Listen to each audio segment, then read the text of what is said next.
Welcome to another episode of the Race Relations Podcast. I'm your host, Kaleb Sinclair. Today, I have a special guest, my friend, James Norris. He's a friend, a mentor, and just someone that I really look up to in the world of psychology. And obviously, this podcast is talking about everything related to race. And so we have a lot of conversations that are based in race, being both BIPOC identifying people, Black people. Yeah. And so I wanted to bring you onto the show to have a conversation from a question that you posed. But I first obviously just want to say, welcome to the show. And tell us a little bit about yourself. Who are you? Who is James Norris? I'm a kid that grew up in the LA area, specifically the San Fernando Valley. It's about 20 minutes from the city of LA.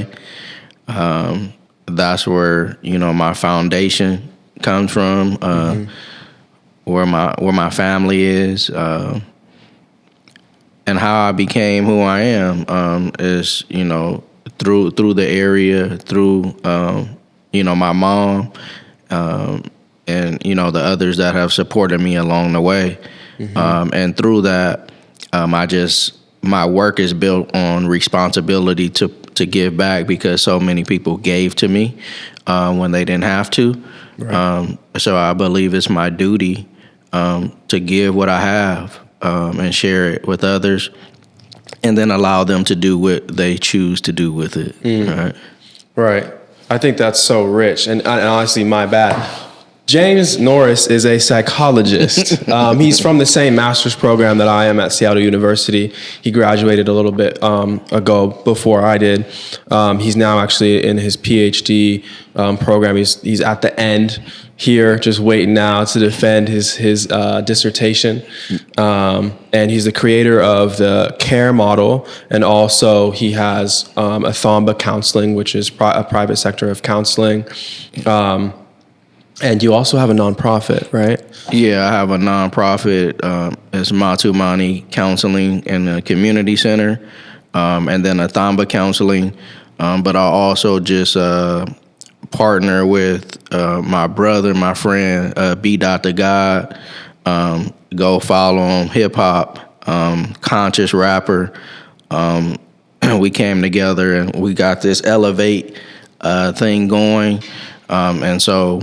ELVT, Elevate Lifestyle Via Teaching, is where we're moving, and we're streamlining it with the Thamba Counseling and with the Matumani Counseling and Community Center. Just trying to create a movement of how we can live and learn and grow and create change within our communities. I love that. That.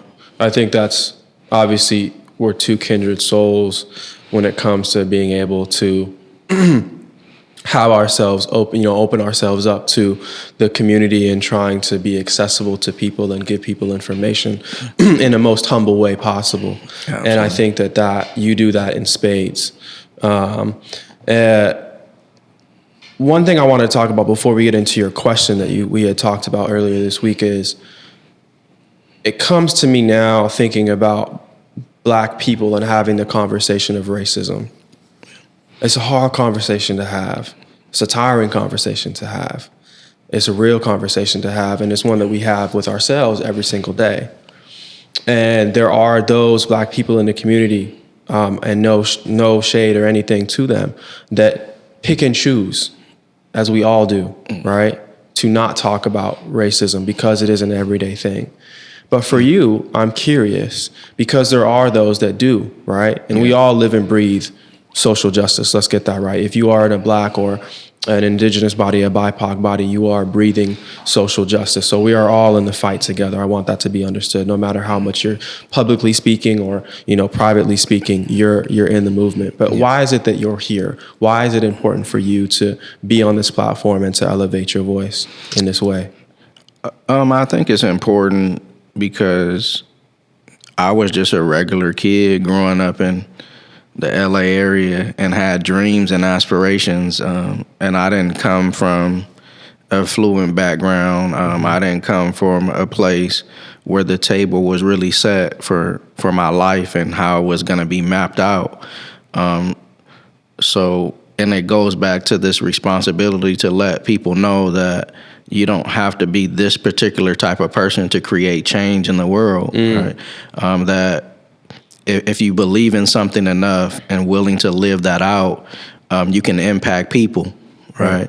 And it's important for me to speak that, to let people know that if I did it, you can, right? Because I grew up in a single parent household. Yes, I have love and respect for my father because he gave me life, but he wasn't fully there to cultivate me, right? So my situation wasn't set up to win, right? But I'm winning, right? And I want to inspire other people, right? Nipsey Hussle said it that really stuck to me. He said the greatest human act, and he heard this from someone else, but he said the greatest human act is to inspire, right? So as long as I have breath in me, I'm going to continue to inspire and be inspired, right, by others, to live out life, as full as I can, and to help others. So this is why this is important, right? Yeah. Conversation. I love that. That's a living truth. I think that sometimes we can, and we'll talk about this a little bit later, because it applies to the kind of the conversation that we're having today. But no matter what you come from, where you come from, what you've been through, your story is relative to humanity and being able to inspire people, because we all go through things on different levels, particularly, obviously, BIPOC people, and having in this conversation in America, the things that you go through are daily, right? And can be harder. And so the fact that you're here, the fact that you're successful and still building, right? Yeah. And we're building together on things, right? Yeah. Is just I mean, you said it. It's an inspirational thing. Yeah. So thank you. Yeah, no problem, man. Thank you. Absolutely. Absolutely. Well, let's get into it. Yeah. Let's get into the question. So you posed to me earlier or last week when we were talking, we just get together week to week. You said, when does individual autonomy, right? So making choices, for having free will, your individual life, when does that disregard individual responsibility? Yeah. What does that question mean to you? It means a lot because it has come to me in a time where we're grappling with that, either verbally or in isolation, because the pandemic and the time that we're living in, with the limited access that we have had to human interaction, right? And the discussions about what side of the fence are you on as far as the vaccination and things like that, which has race implications, right? And there is conversations about the history, of vaccinations, as I don't have to go into detail in that, but we know the history around that. But that along with just human beings in itself, and also living in America and this individualistic society that we live in, it really came to me that when does our autonomy totally disregard, right, our responsibility, right? And when have we really thought about that, right? And are we intentional in doing it, or are we not, right? And I think sometimes we are, and sometimes we're unaware, right? And how can we be more conscious, right, of our actions, right? And I think that is the real key of it, as I've been grappling with it. It's not that I'm not going to be an autonomous being, right? Because I am. But then the next step is, how do I live that out, right? And I think that's the piece where responsibility comes in, right? Is how do I live out my autonomy in a way that is solely not for me, right? It benefits me, but also it gifts others, right? Right. And I think I've been grappling with that, and that's where I posed a question to you, because I don't think we think hard enough about how that intersects with race, with relationships, right? With what community means, right? Yes. And how we cultivate those things, right? And if we're thinking deeply about it in an intentional way, I think we can have better race relations, we can have better communication, we can have better relationships, we can have better community. I think a lot of times we have just fall into it, or fall into it by accident, right? Like, we'll have these great moments, but it's not intentional. It just happens, right? And it's a great moment. But I guess what I'm thinking about and suggesting is, how can we make those things happen, right? How can we create an environment that is a healthy one, that has positive discourse, even if we're on different sides of the fence, right? And so that was a question that I posed to you, that I thought we can talk more about, and how it intersects in race, right? And racism, and the history of this country, of how we build relationships in the face of that, right? And how do we grow and cultivate a community, right? Yeah. I mean, I love this question because, like you said, there are so many different sides to it, right? Yeah. There are those people that take this question, are very intentional about it. Yeah. Right. There are those people that, unconsciously don't, kind of choose or recognize that there is such thing as autonomy and then responsibility, right? Who am I responsible to, right? How did I build my sense of responsibility to people, right? And how did I build my autonomy? Well, these things, from a psychological standpoint, from a historical standpoint, you can find a lot of answers by delving into these two facets. And so I want to spend some time just going through that because, like you said, I think it's so pertinent to the race conversation. And so let's get into it. Yeah. So thinking about the start of racism, right? So there are some that made conscious choices. There are some that made unconscious choices, right? Yeah. Made by, again, the dominant caste, right? The legalization of slavery, right, led to torture, it led to killing, abuse, and there are a lot of people that went along with it, right? Yeah. And it calls into question, again, from a white person standpoint, right? From the dominant caste standpoint, right? Where are you? Where do you draw the line, right? Well, what I think about, and this question was posed to me even when I was in graduate school, individuals that are, white individuals or other BIPOC individuals, they will say, I feel bad about it, or, what can I do? I can't change anything. I wasn't there. I didn't create it. And my response to them is, no one's holding you responsible, right, for what happened. The beginning of the enslavement of Black people, the Jim Crow laws, right? The segregation. Right. No one's holding you responsible for that, right?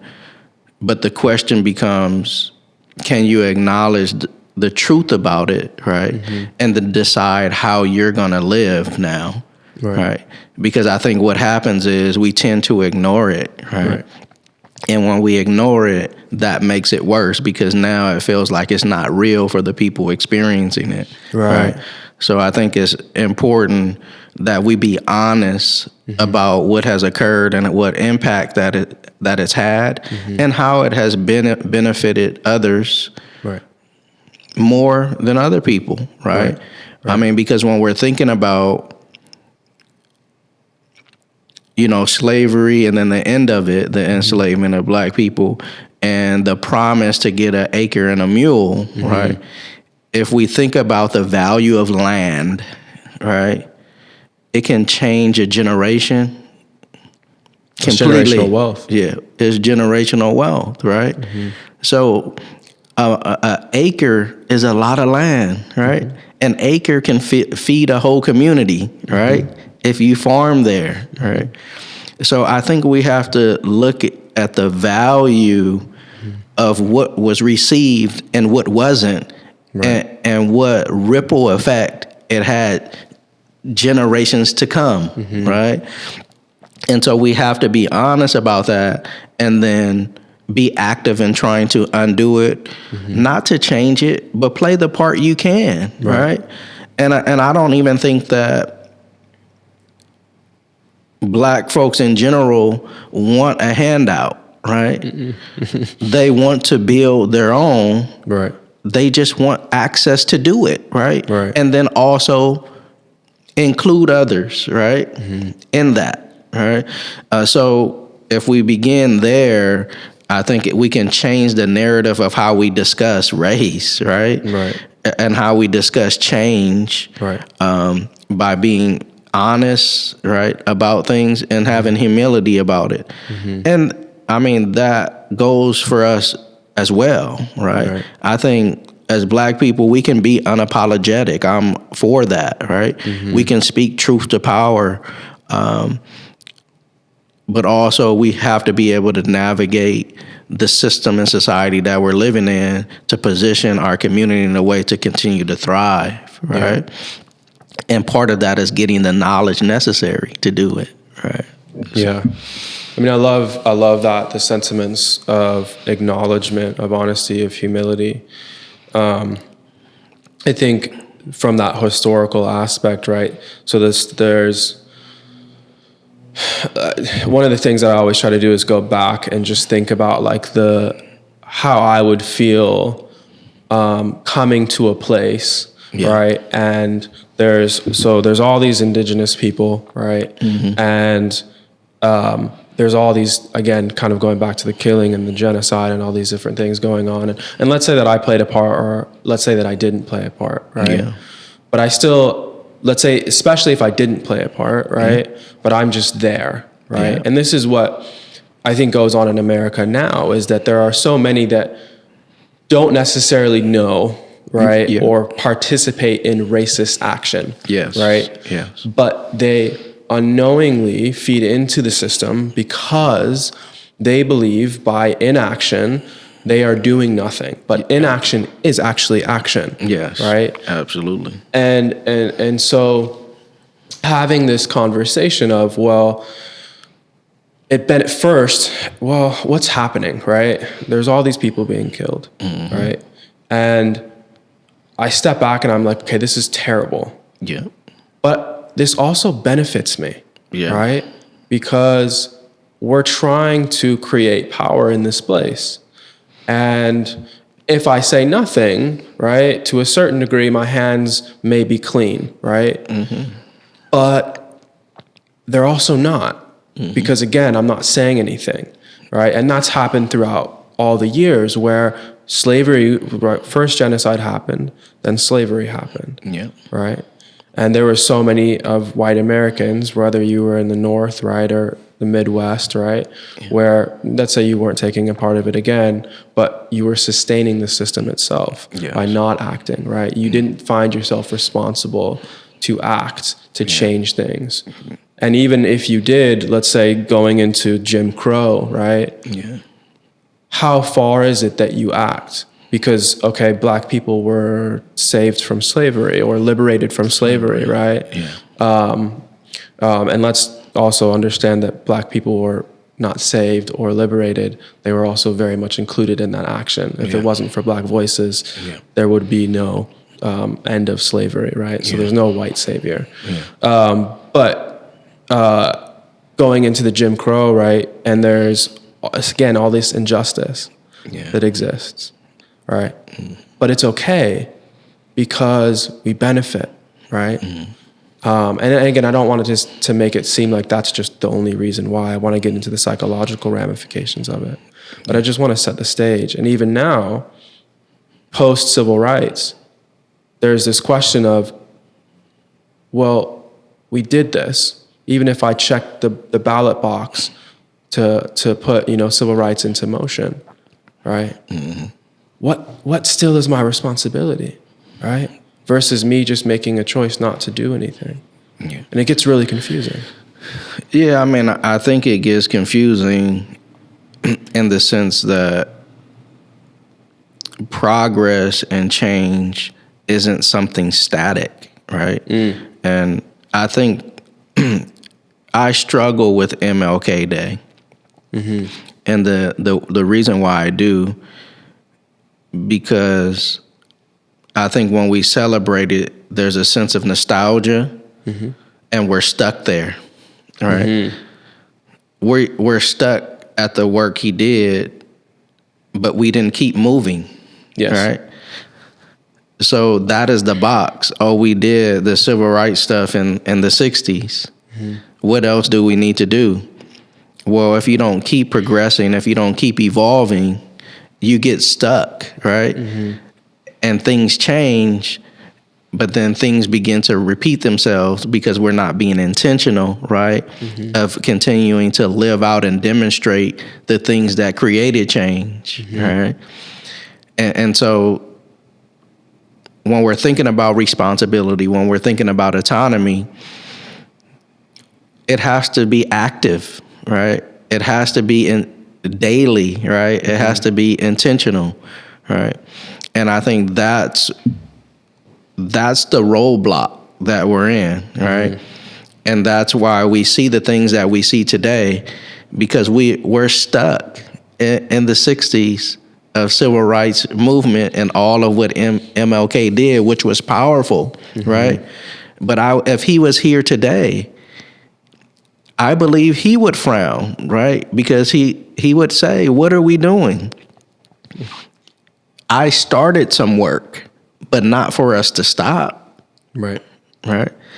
And I think we're stuck there, and to continue to make things uncomfortable, to continue to move us in a place where equality, where people are being seen for their truth and authenticity, we have to be intentional about that. Right. And we are living in a time where people are forcing others to see them through their voices, right?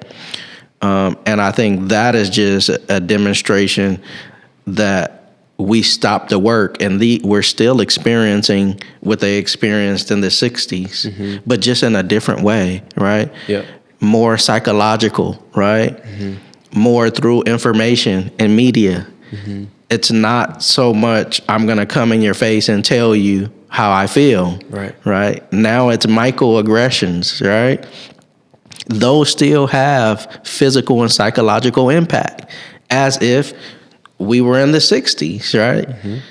So folks are still struggling, and folks are still under attack. Folks are still experiencing injustice, and we have to be honest in that. Mm-hmm. Yes, we've come far, but we haven't come far enough, right? Because people still can't get housing. People in Black communities still can't get loans to buy homes. There's still some economic inequalities that exist, mm-hmm. right? And should we be there? No, right? But we are, because a system is breathing and existing off suffering, mm-hmm. right? And so until everyone begins to speak that, right, against the system, is going to keep breathing and doing what it does. Right. And the suffering people will suffer, and the people not suffering will continue to flourish, right? And that's the society that we'll live in. And so my question is, even with this, and knowing that, how am I choosing to live? Right. In the midst of what I know, right? Mm-hmm. That there's a society that breeds on and benefits off suffering of others. So how can I live to help folks believe and be inspired that despite the system that has been built for years, right, that they still can succeed and live a life of purpose and meaning, right? Yeah. Yeah. I think that that's really powerful.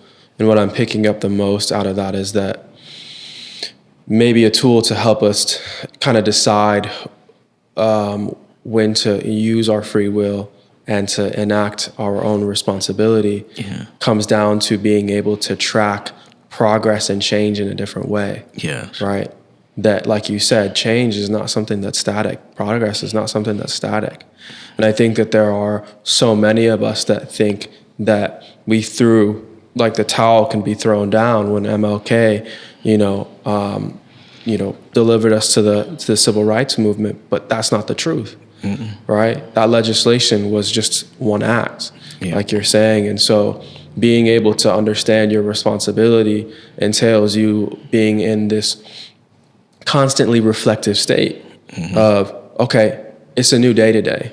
What can I do to better the community, the people that I'm around, right? The people that are in this country. And what are the choices that I make that impact that responsibility, right? That enact that responsibility. Yeah.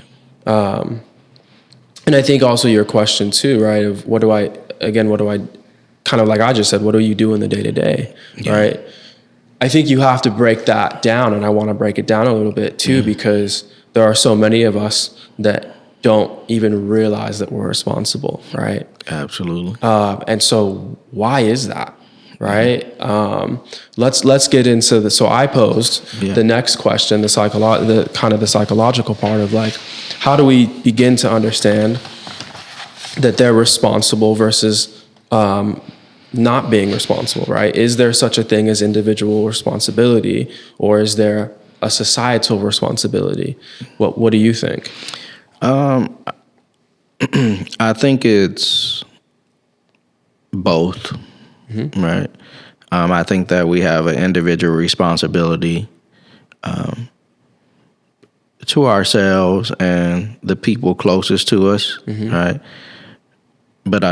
But then I think it extends once we leave our place of dwelling, right?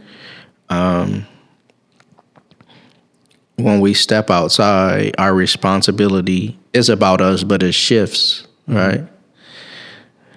That's why I love Levinas, right? The phenomenologist, because he talks about the other caused me to be responsible, right? For those that don't know phenomenology, what does that mean? So basically, phenomenology, just a quick snapshot of it, really is this study and practice of, human phenomena, right?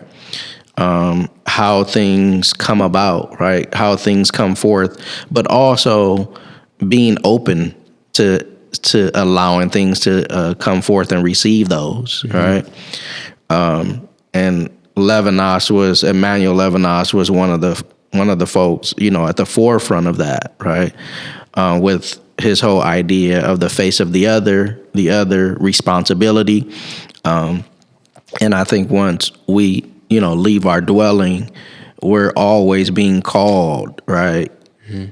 Through the face of the other to be responsible, right? To show care, right? To bear witness, right? But we still have to choose to do that, all right? And so, but to do that, you have to believe that your individual autonomy extends beyond yourself, right? And I think a lot of times, and it's through this conditioning, right, which is totally psychological, right, that we're told to be individuals, right? We're told to take care of ourselves, right? We're told to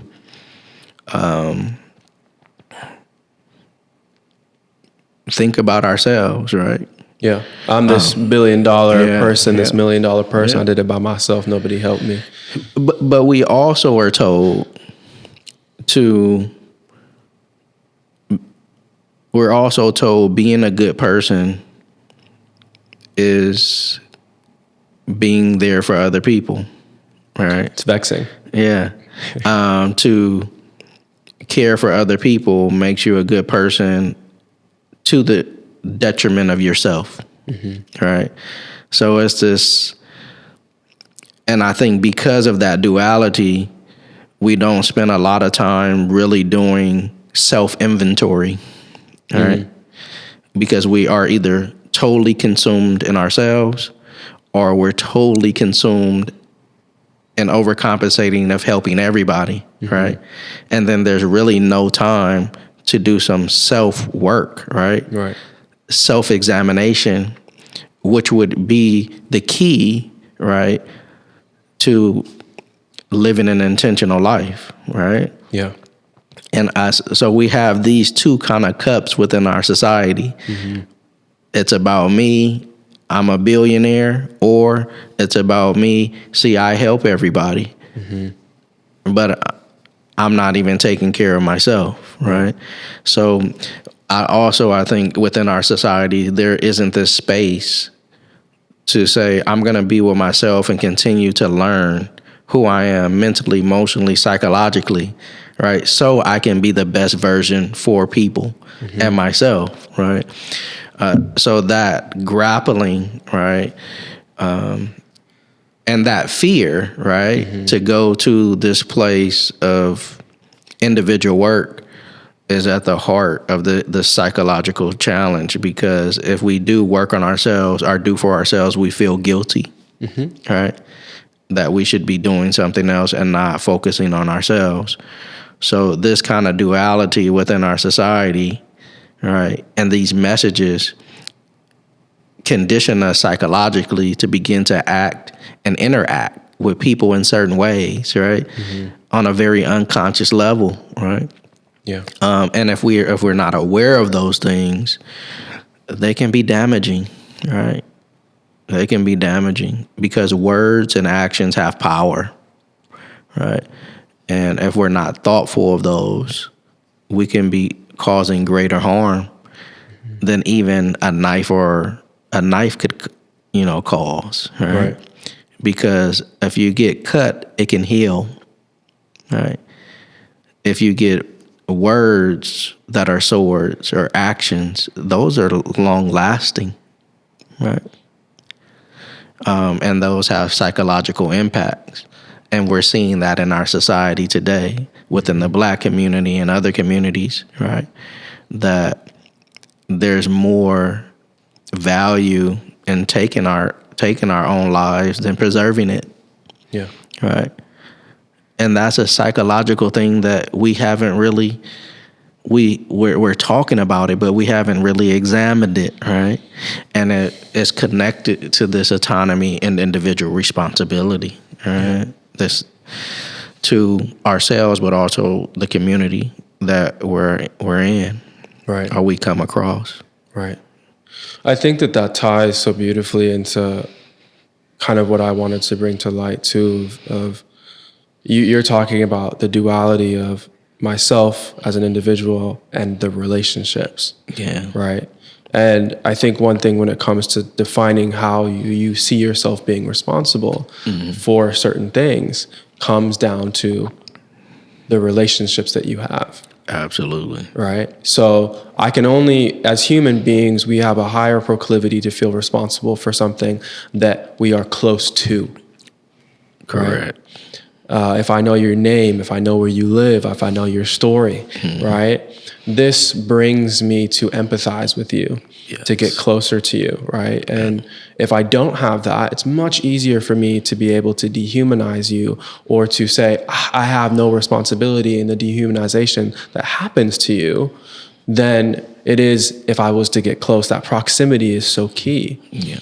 And what often happens is, like you're saying, it's either, well, I'm just going to fully go for the individualistic society kind of, Western European paradigm of, I'm $1 billion person.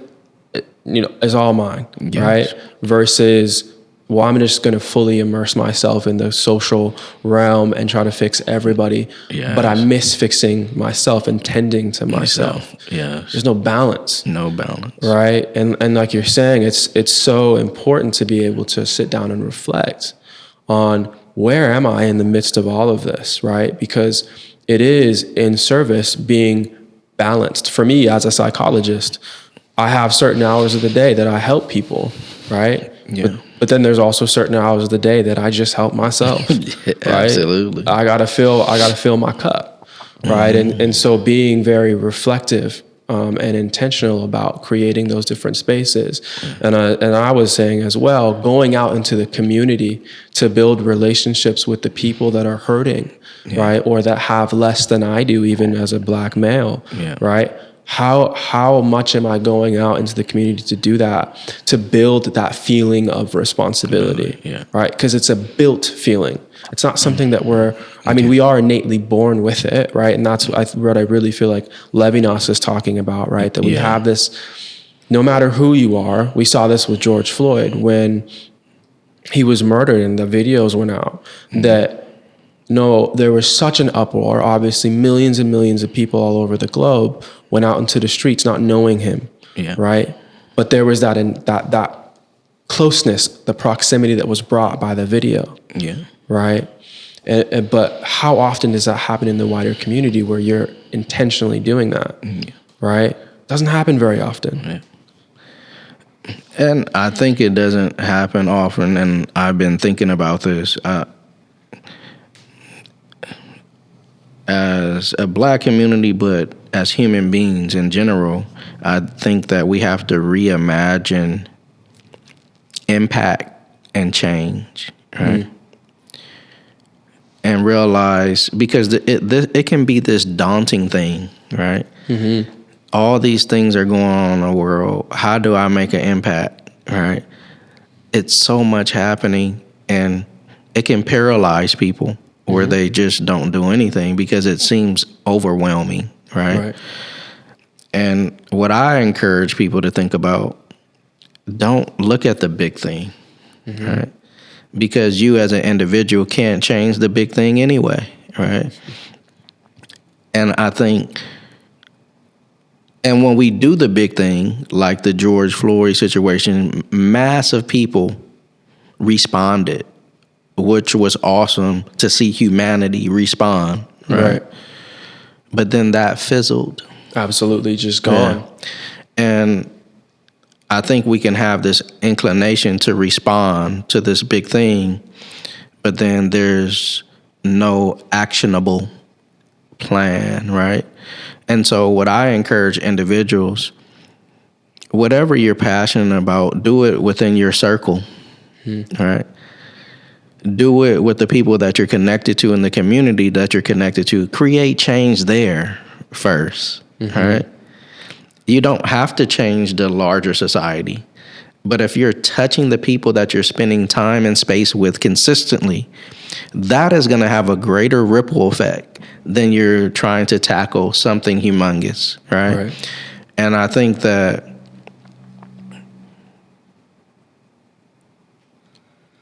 from a biblical standpoint, I think Jesus demonstrated that, right? Yes, he created change, but he did it through a selected few. The disciples, right?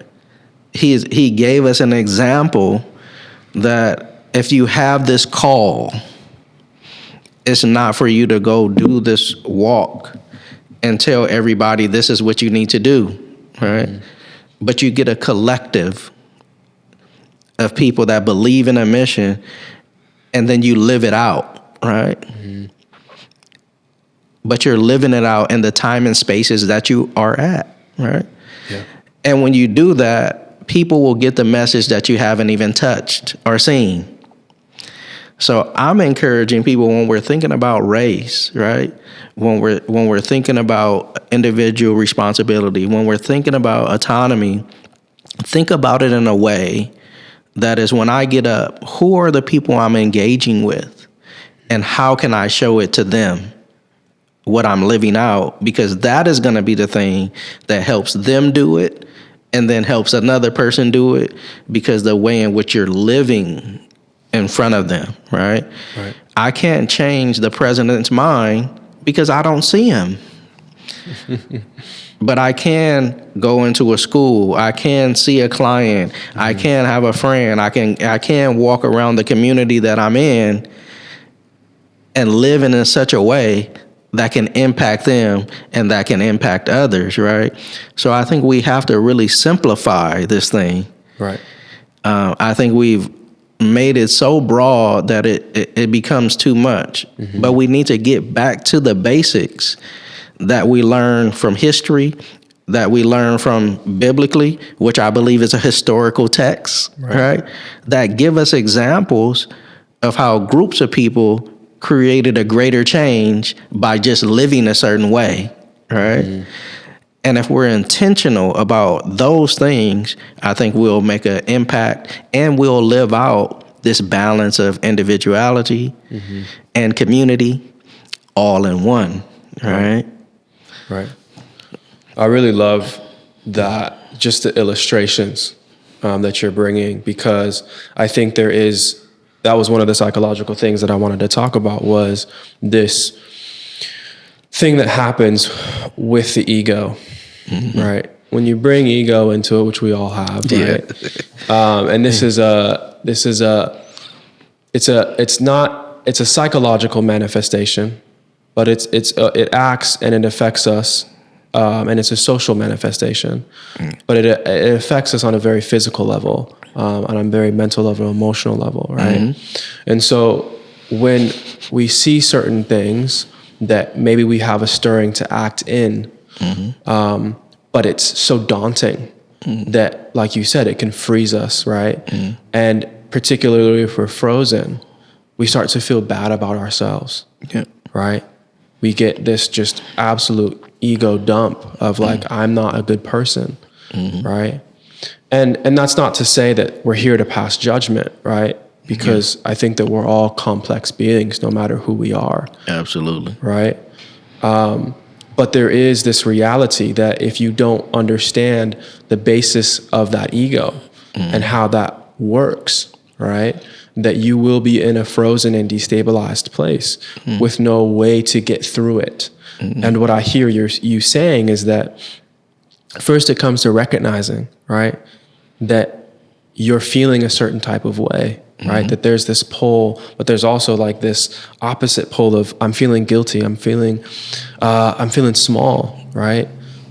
But I also can create change in the proximity which I have, right? The people that are proximal in my community, that just because of redlining or just because of the different, region layout, right? That I don't have to go to all the way across to the nation or to the capital or, from east to west or, all these different things to create change, right? I can do it with the people that are simply in my life, right? And that creates this, like you said, ripple effects, right?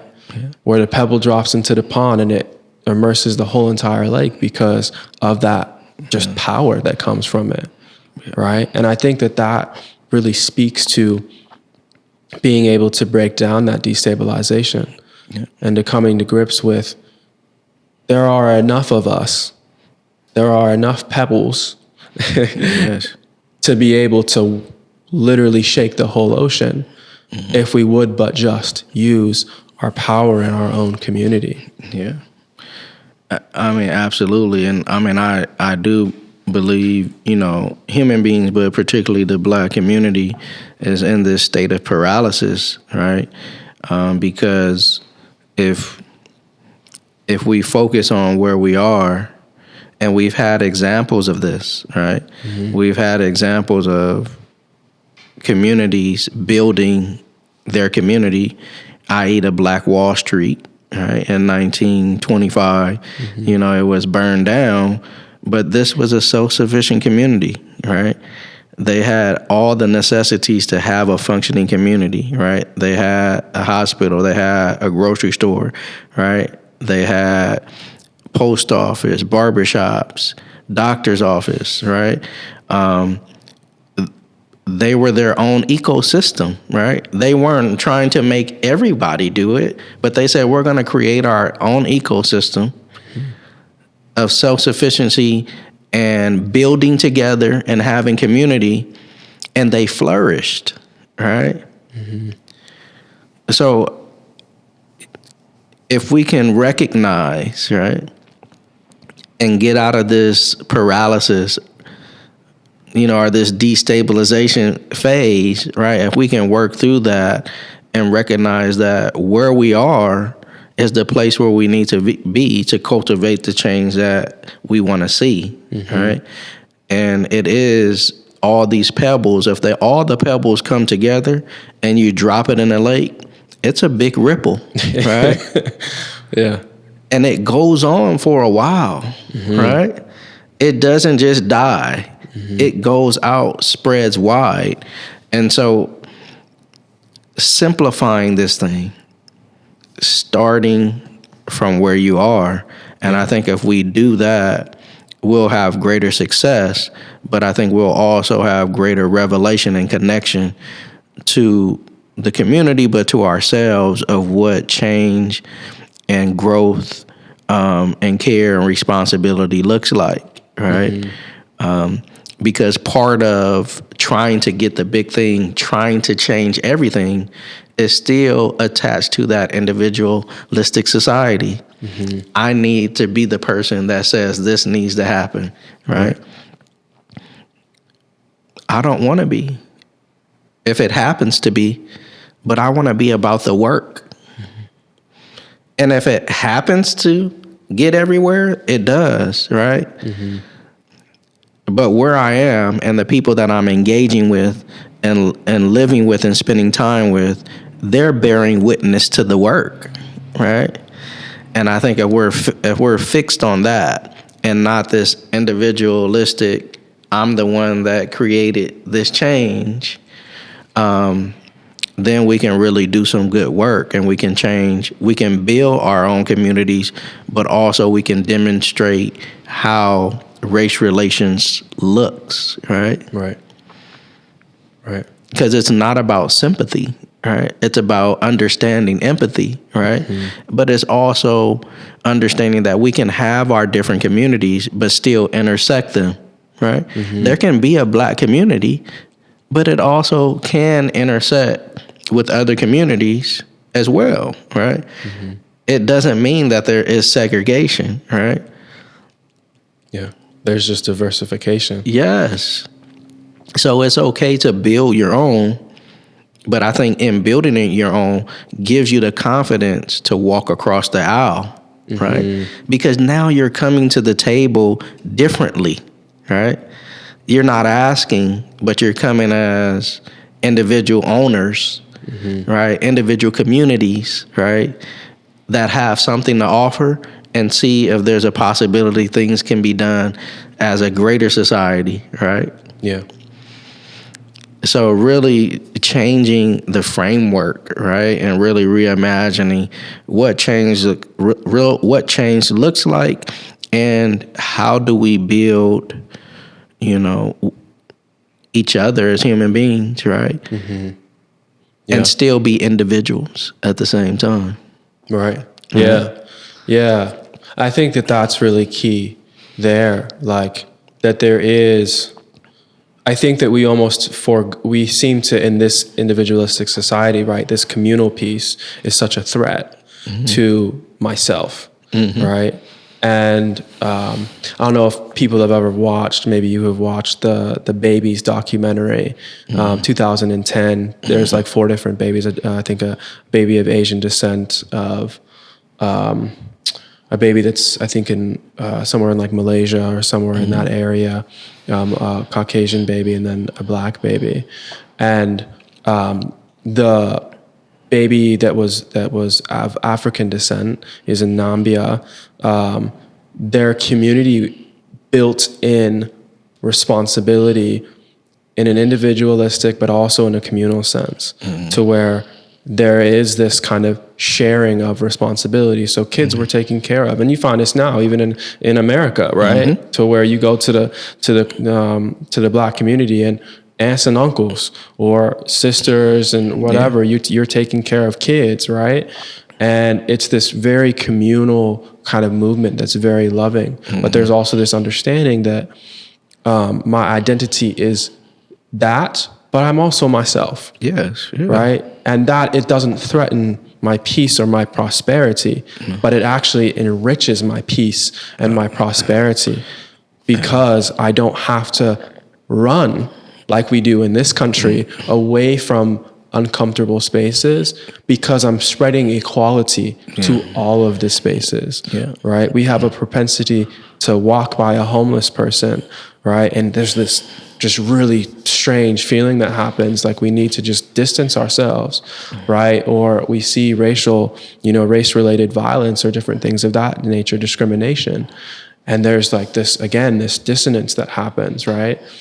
But what if we were to draw closer to it, right? We change that to say, well, if I was to help this person, right, that enriches me, right? It enriches my community, right? That enriches just who we are as humanity, rather than just this whole race-based kind of, singular thing. No, I agree. And I think the communal piece is important. And what people have to understand is there's no community without a collection of individuals, right? So your individuality, the person you are, isn't lost when you engage in community. Actually, it makes it community, right? Yeah. And sometimes we feel like we have to abandon oneself to be in community. But I would encourage people to not, right? Because your individuality is what makes the community what it could be, right? Where true community is not trying to dictate one person dictate everything, right? True community is a collective of individuals discussing, talking. Yes, there's a code of conduct, right, of how you engage, right, how you do things. And I think those things have to be in place to keep the community safe and healthy, right? And so I think that us recognizing that we are individuals and our individuality makes up the community, but also within that there does have to be a code of conduct, right? How we engage, how we do things. And I think also that piece is absent. And so we have to think about those things as we're thinking about community, as we're thinking about individual, responsibility, when we're thinking about autonomy. How do those things interface within community? Because they do, right? And how we live that out is in an intentional way, right? And that is how we're deciding to engage with people, right? And then also how we're choosing to tend to ourselves so we're better for people. Yes. Yeah. Right. And so who we are is extremely important, but it's what we do with it. Right. Yeah. Because some people use their autonomy to hurt. Right. So we have this great gift that we were given, and it's the power to choose. So when you get up, what do you choose? Right. And understand that, again, responsibility is connected to that. Right. Very much connected to that. And it's the epicenter of relationship. Yes. Right? That proximity. Yes. Right. Yeah. Who do you dwell with when you go outside of your dwelling? As you said. Yes. Right? I want to thank you for your time. You are you bring such wisdom to this. And I'm so glad that you brought this question to be able to discuss today, to have the race-related conversation. I had one quote that I wanted to just kind of summate what we talked about. And this quote I just want to get your quick take on it. It's from Richard Bach. It says, if it is never our fault, we can never take responsibility for it. Right? If we can't take responsibility for it, we will always be its victim. I think for me, I think this really just speaks to understanding, again, like the richness that comes from responsibility, rather than it being this crushing weight that causes destabilization, causes us to distance ourselves from it, right? That if we can seize opportunity, right? If we can't take responsibility for our own autonomy, the choices that we can make in our life to better other people's lives, right? And also understand the responsibilities that we take when we hurt other people, right? And we're sustaining different systems, right? If we don't do that, we don't reckon with it, right? Well, then responsibility becomes our enemy, right? And we run from it. We become its captive. And so understanding how we can leverage that, right? Win it, right? Or work with it. Right? Is better. What do you think? Yeah, I mean, I think that we do have to continually grapple with this, right? I think that is where we continue to understand how we want to live it out, right? Yeah. Because responsibility can be daunting, right? It could be heavy, all right? And a part of working through it is the reframing of it. What are we truly responsible for today, right? What am I responsible for in this moment, right? And I think these little acts that we're engaging in life are really the jewels that help us kind of gain a deeper understanding of how we live that out every day, right? And then also it makes this weight of, individual or human responsibility not so heavy, right? Because now I'm focusing on when I go to the gas station and I see the clerk and I give them the money, how I engage with them mattered at that moment, and it mattered for them when I leave. That is individual responsibility, right? And that is taking the autonomy that we all have and activating it in a way that leaves someone feeling a certain way, right? Yeah. Feeling impacted in a positive way. Right. And so if we look at those acts as us doing the responsible thing, then it's not so heavy. But because we see it in this broad sense, we ignore it, and then we become victims to it, right? We either don't do anything and get victimized, right? Or we do things that also makes us victims, right? So we have to simplify it, right?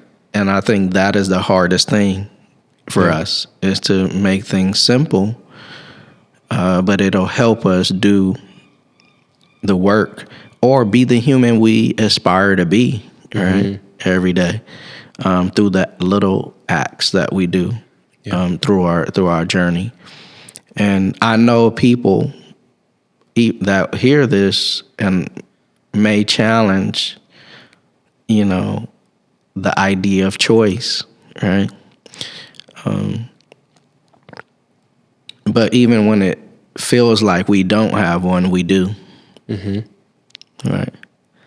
And we know circumstances sometimes require us to do things, right, that we don't want to do, or we believe we have to do, right? But that's still making a choice. There's always a choice. Right. And so the question becomes not if we have a choice or not, is are we willing to live with the things that we do? Understand the choice. Yeah. Right. So if you can live with it, you do it. Right. Right. Right. and hopefully, it's for the good. Right. Yeah. Yeah. Think about it in terms of if you were to build a relationship with the people around you. Yes. And then do what you were going to do. Yeah. Right. Would the choice still be the same? Yeah. If you knew their name, their story, where they came from. Absolutely. Right. If they knew yours and held space. Yeah. Thank you, sir. I appreciate your presence. I'm going to let you go. Real quick, give us a real quick run through of your businesses really quickly, just so people can find you. Yeah, for sure. For sure. Once again, I want to thank you. It's been a pleasure, doing this and continuing to speak and put our thoughts and minds out into this, universe for people to be able to grab onto and do what they feel they need to with it, right? Absolutely. The information. But again, Athamba Counseling, my private practice, you can find me at athambacounseling.com, or you can go to my Instagram at Athamba Counseling. Also, my partner that I'm connected with, B. God, Elevate Clothing, but also ELVT, Elevated Lifestyle via Teaching. We're all connected. You can, find our merch on at b.com. Man, pleasure to be here. Thank you. Pleasure to be with you, man. And thank you again, James Norris, everyone. And check out the episode at racerelationspodcast.com. You can find us on Spotify, also on YouTube as well. Thank you again. Join us next time. Peace.